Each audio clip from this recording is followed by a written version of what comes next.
Hey Star, welcome to the cosmos. Today I have two houses that I'm working on, and they are for my Dogman cryptid and my Jersey Devil cryptid. So I'm starting here with Lobo's house, and Dogman is, first, if you don't know what a cryptid is a creature where some people say it exists, but science hasn't really proven it yet. Bigfoot is probably one of the most popular examples.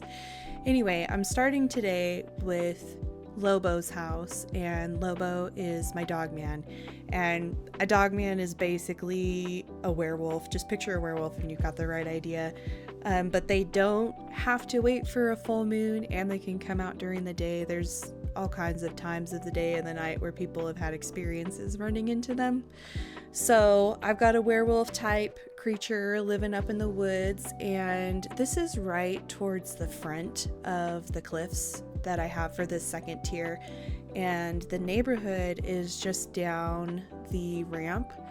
So one of the things that I wanted to do to kind of separate it was to add a lot of trees up front to make it feel like you're walking into the forest and create an illusion of space. Additionally, this part of the island, my goal for it is to really lean into forest core anyway, so there should be a lot of trees. So that's where I'm starting with his build. Dogman, I think, is my favorite of all the cryptids. There are some cryptids that aren't featured on this island because there's not enough space, first of all, and also there's just not Animal Crossing villagers that really fit anyway. Like there's no Animal Crossing villager that I would pick to represent the Kraken, which is a massive giant squid. I guess I could pick an octopus character. Maybe I could stretch that one. Maybe I need to do a second island. But there's also the Pukwudgie, which I don't even know how to describe them, but they are a North American cryptid, and I think the first place that I heard about them was in J.K. Rowling's work with her movie series Fantastic Beasts and Where to Find Them. They're really little creatures, and I think probably comparable to goblins. Anyway, back to the Kraken. That one is another one of my very favorites of the cryptids. That one is Scandinavian in origin, and I just really like the Scandinavian countries, and in particular Norway. Norway is my favorite. I love looking at pictures of all the fjords. It'd be fun to do a Norway island at one point, but I don't feel like I could do the mountains justice with how we have the tiers in the game right now. But maybe I'll give it a go anyway, and maybe the next Animal Crossing game will have even more capabilities, so then I really could do it, but we'll see. We'll find out. I built Lobo a pretty simple shed out of storefronts to put in his yard, because that's the kind of build that just really makes sense to me for forest core. And I also popped down a very rundown mini car behind, because one of the common stories about Dogman is someone's in their car and they're going down this abandoned road and it's chasing them in the car, which is definitely peak dog behavior. And it goes really, really fast. So I wanted to include a car because I figured, Lobo, as a Dogman, he likes chasing cars, so he's just gonna have a rundown car in the back of his yard. I'm also putting him right next to the waterfall on the left side because I'm going to, later on in the video, bring around the river so that he is in kind of an inverted U river. And the inspiration for that was the Land Between the Lakes, which is a national park in the United States of America in the Tennessee area. I believe it's on the Tennessee border. And if you look at a map of it, it does look like a U, an inverted U. And I was surprised by how straight the lakes were when I looked at the map. Usually when I think of a lake, I think of a circle, but they're definitely not a circle.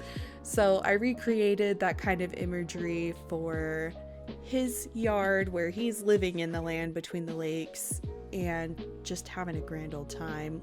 chopping his firewood and being independent and chasing cars and going on jog patrols around the island and then returning to his little home.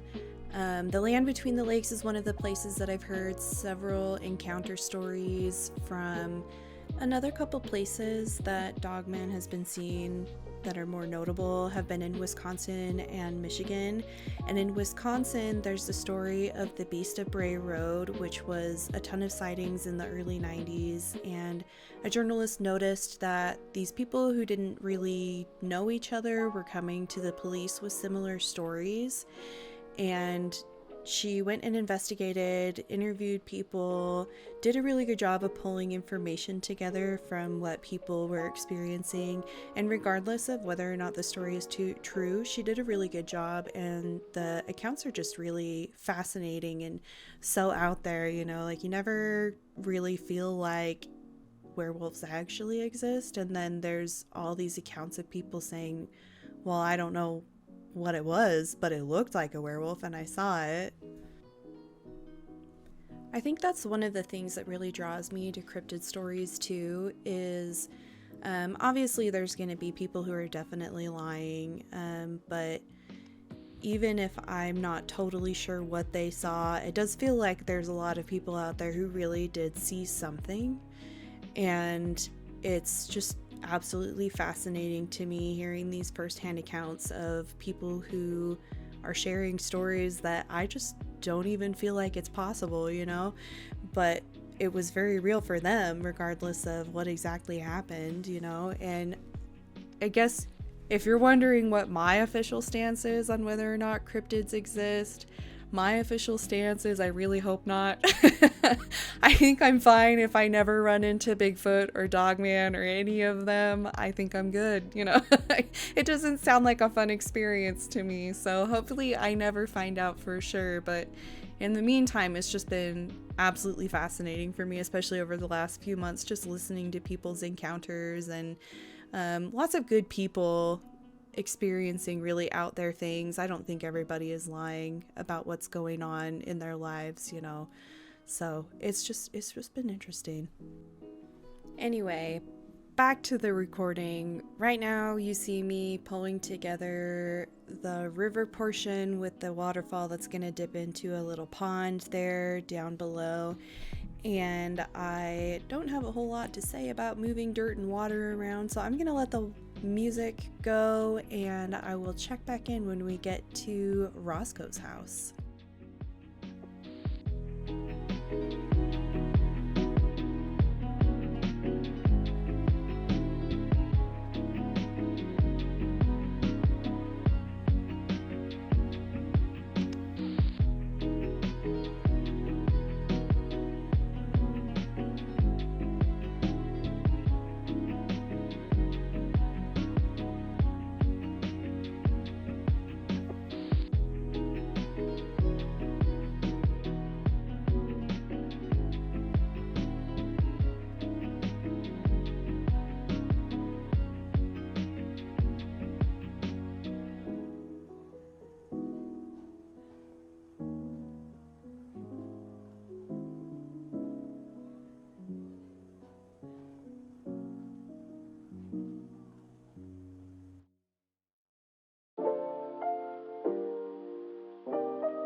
Hey friend, I'm back. Thanks for sticking with me through up to this point in the video.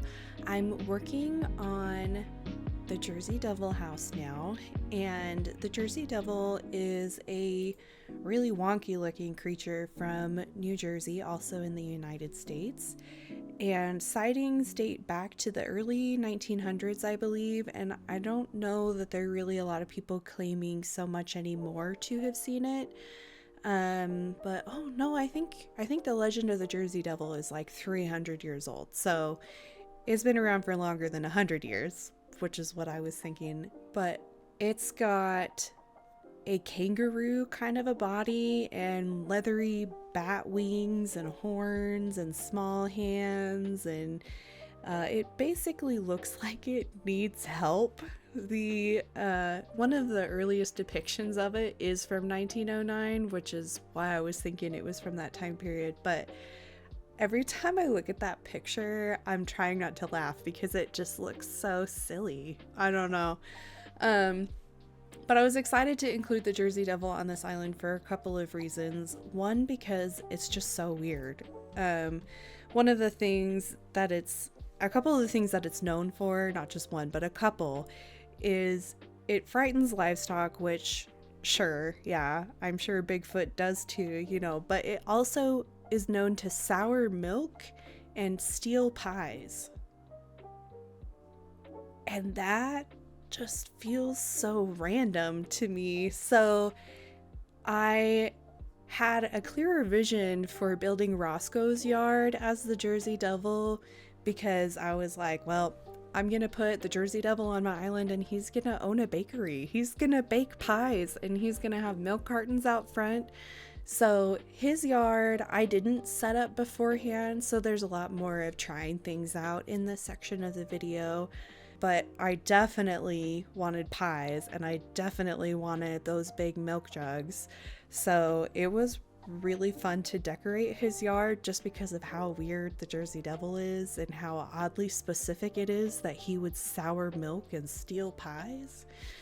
It was kind of a fight with realizing that Roscoe was going to be probably the best fit, though, because when I first started playing Animal Crossing a couple years ago, I had never played any of the previous installments, and I remember I was visiting someone's gothic elegant core island. I don't remember whose it was. I wish I knew, but it was set at night, so it was really spooky, really beautiful, and I came across Roscoe and he has his red eyes and he scared me. I was so terrified actually for a second there because I was not expecting his character. I wasn't expecting him to look so spooky in the middle of the night. And so Roscoe was one of the first characters that I was like, oh, that one is not for me. And then I started putting together this island and I was like, Roscoe is unfortunately for me. And he was trying to get on my good side at the beginning because he actually was a campsite villager when I was trying to cycle out all of the characters, and I was like, oh, you knew that I was hesitant. You're trying to get on my good side now. But he's here and he's been pleasant as I've been pulling together the island, so he's growing on me a little bit, but he still does spook me. One of the other reasons why I was really excited to have him was I couldn't find custom codes that featured pictures of the Jersey Devil like I could find for Mothman and the Loch Ness Monster. And so I had to make that one myself, which I was pretty hesitant to do, but there's the really awesome website that I can't remember the name of right now, but you can put in the picture and it will help outline kind of the structure in the game for you, and then you copy it over on your Switch. And so I was able to pull together my own design following the drawing of the 1909 Jersey Devil, and that one has been a ton of fun to put up on pictures or devices around the characters as I've been decorating the interiors of their homes, which I've been doing off camera. And that was a bit of a challenge for me, and I'm taking a lot of pride in being able to do it. And it's a really simple one. It's nothing too crazy, you know, it just looks like a pencil sketch of the Jersey Devil, but it's cool that it's mine. Right here in the video, you can see me fighting versus that log recliner, and I gave up on that one. It doesn't stay in the build ultimately, but I really wanted to include items that lent into the forest core feel again. And here I'm messing around with different soil codes, and I didn't really like the way they looked there. I might save those for the hiking area that I want to do. Lots of terraforming and natural hiking paths to follow. But in this case, I mostly decided to stick with the rocks with the blue flowers, and there are the stick codes, and I smatter those around both of the houses. After I finish kind of decorating and filling up the main part of Roscoe's yard, I go over the two builds and drop down lots and lots of flowers and some codes and just make the place feel more filled in now that I had the fuller picture done. So those are kind of all my thoughts that I have today for these builds. And again, thank you so much for watching. And I'm going to let the video play out, and we'll finish off with a walking tour this time of the two houses instead of just beauty shots. And I want to leave you with good wishes, and I hope that you have a stellar day.